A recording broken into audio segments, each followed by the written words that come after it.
So by now, you guys have all seen the video of Florida Governor Rick Scott getting reamed by a customer in Starbucks. And at this point, I'm going to show it to you again just because I love it so much, but there's a reason for that. He actually responded to this woman, but here's the video. You cut Medicaid, so I couldn't get Obamacare. You're an asshole. You don't care about working people. I'm not talking to you. You don't care about working people. You should be ashamed to show your face around here. A million jobs. A million jobs? Great. Who here has a great job? You should. Or is looking forward to finishing school? You really feel like you have a job coming up? You stripped women of access to public health care. Shame on you, Rick Scott. We depend on those services. Rich people like you don't know what to do. When poor people like us need health services, you cut them. Shame on you, Rick Scott. You're an embarrassment to our state. Sweet. So now, the reason why I showed you that again is because his administration is so butthurt at the fact that this even happened and that the video spread that he actually launched an attack ad on this woman. I'm not kidding. So this was his campaign's response to her. You may have seen this video of a terribly rude woman at a coffee shop cursing and screaming at Governor Scott. You're an asshole. You don't care about working people. A million jobs? Great. Who here has a great job? Well, that woman clearly has a problem. And it turns out that she's a former government official who refused to recite the Pledge of Allegiance and calls herself an anarchist. But never mind about that. Let's look at the substance of her question about who around here has a job. I'm glad you asked. She was at Starbucks in Gainesville. So let's take a look at who around her has a job. Since Rick Scott became governor, 9,300 new jobs have been added, all in this area. In fact, unemployment here was cut in half.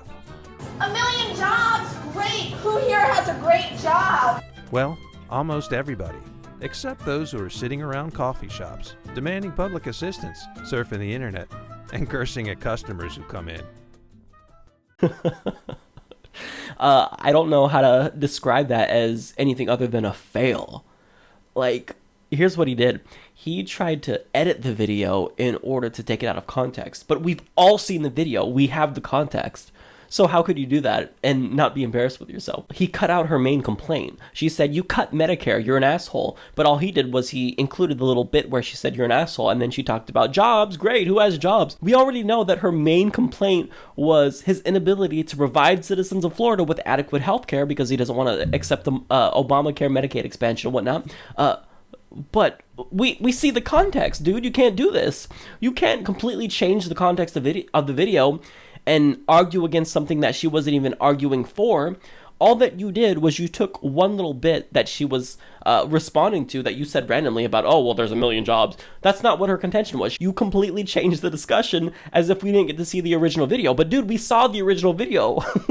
You can't cut it like that and do these disingenuous editing tactics if the video is viral, if every single person and their mother and their pet dog has seen it. I mean, this is embarrassing. How could you do this? I mean, who instructed him to do this? I just want to know. So not only are you avoiding the reason why she was attacking you, which we all know now, but you're also launching ad hominem attacks against the citizen. How crazy is that? I just want to reiterate this. A sitting governor is launching an attack that has ad hominem attacks against a citizen who has grievances with his campaign or with his administration.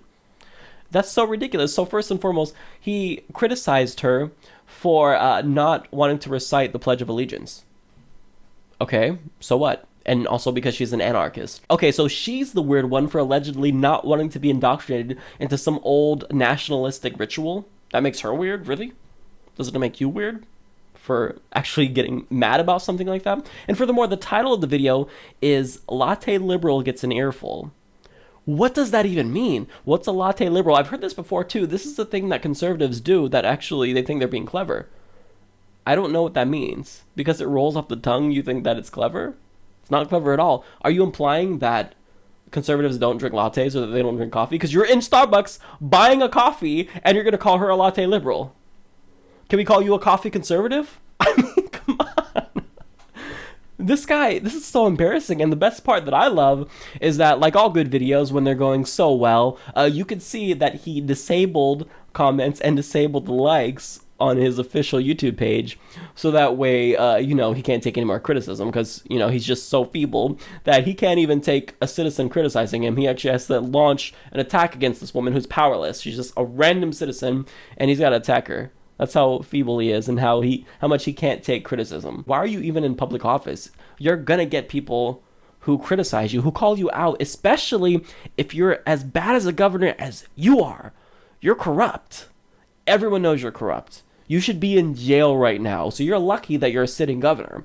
But the fact that you would be so offended because this citizen, how dare this peasant have the audacity to call you out? The fact that you would even launch an ad, even if you found out that this woman was a murderer and you launched an ad against her, it's still embarrassing because you're criticizing a private citizen just on the basis that they called you out.